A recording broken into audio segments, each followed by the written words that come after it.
Praise the lord. హల్లెలూయా. దేవుని పరిశుద్ధ నామానికి మహిమ కలుగును గాక.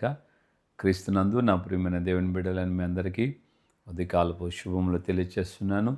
మన ప్రభువును రక్షకుడైన దేవుడు ఇంతవరకు ఆయన మనల్ని కాపాడి తన కృపగల రెక్కల నెడలో ఆయన మనల్ని దాచి భద్రపరిచారు. ప్రియమైన దేవుని బిడ్డలారా, మనం ఈ దినపు దేవుని యొక్క లేఖన భాగంలో ఒక వాక్య భాగాన్ని మనం ధ్యానించుకుందాం. ఆదికాండం 15వ అధ్యాయము మొదటి వచనంలో మనం గమనించినప్పుడు, ఇవి జరిగిన తర్వాత దేవుడు అబ్రహాముకు ప్రత్యక్షమై ఆయన మాట అంటున్నాడు. అబ్రహమా, భయపడకము, నేను నీకు కేడము, నీ బహుమానం అత్యధికమగునని ఆయన మాట ఇచ్చాడు. సో ఎప్పుడైతే దేవుడు ఆయనతో మాట్లాడాడో, ఆయన దేవునితో కూడా మాట్లాడటం ప్రారంభించారు. ఈ వచనంలో దేవుని ఆత్మ నాకు జ్ఞాపకం చేసిన విషయం ఏంటంటే, ఇవి జరిగిన తర్వాత దేవుడు ప్రత్యక్షమై అబ్రహామును చూచి, భయపడకుము, నేను నీ కేడము అని చెప్పి అంటున్నాడు. నేను అర్థం చేసుకుని నేను ఆలోచించిన మాట ఏంటంటే, అబ్రహాము ఎక్కడ భయపడ్డాడు? 14వ అధ్యాయంలో మనం గమనిస్తే 4 రాజుల్ని ఆయన జయించాడు. 4 రాజులు వెళ్ళి 5 మందిని ఓడించారు. 4 ఎక్కువ, 5 మంది ఎక్కువ? 5 మంది రాజులు కలిసి 4ని ఓడించలేకపోయారు. అంటే ఈ 4 వెళ్ళి ఈ 5 మందిని జయించారు. ఇలాంటి సమయంలో ఈ 4 రాజుల్ని అబ్రహాము వెళ్ళి కేవలం 318 మందితో ఆయన తీసుకుని వెళ్ళి ఈ 4 రాజుల్ని జయించి ఆయన వచ్చాడు. అంత గొప్ప విజయం ఆయన కలిగింది. అంత గొప్ప జయము 4 రాజుల మీద ఆయన జయం పొందాడు. ఈ 5గురు వచ్చి 4ని ఓడించలేకపోయారు, కానీ 318 మందిని వెంట పెట్టుకుని వెళ్ళి అబ్రహాము గారు ఈ 4గురిని ఓడించి వచ్చాడు.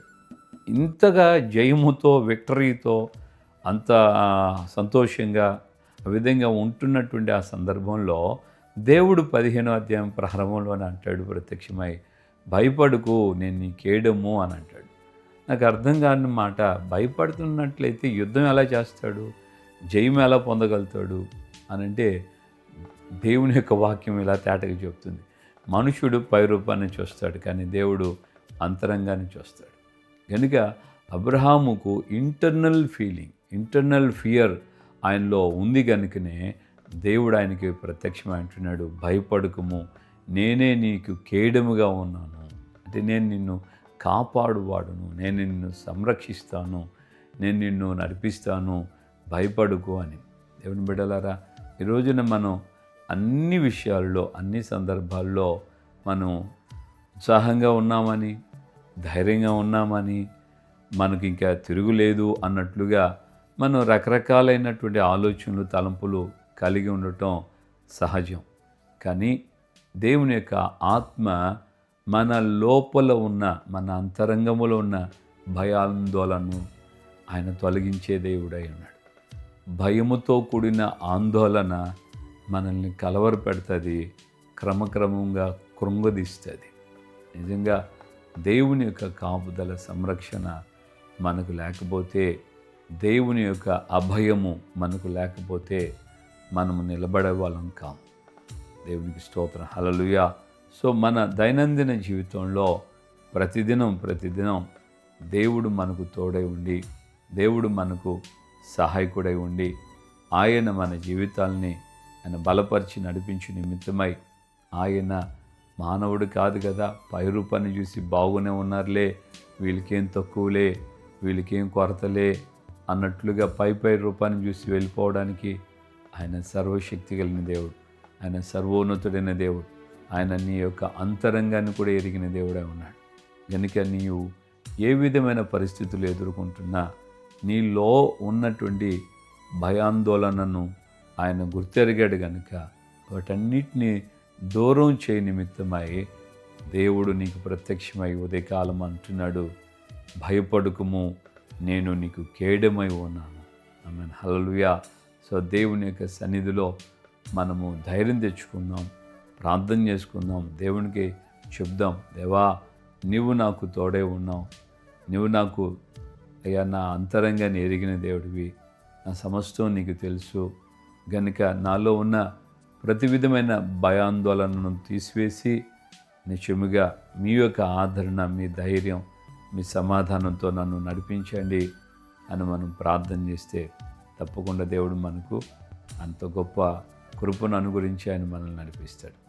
దేవుని యొక్క సన్నిధి, కాపుదల, సంరక్షణ ఈ దినమంతా మనకు తోడుగా ఉండి మనల్ని ఆయన బలపరిచి నడిపించుకునే దాకా మర్చిపోవద్దు.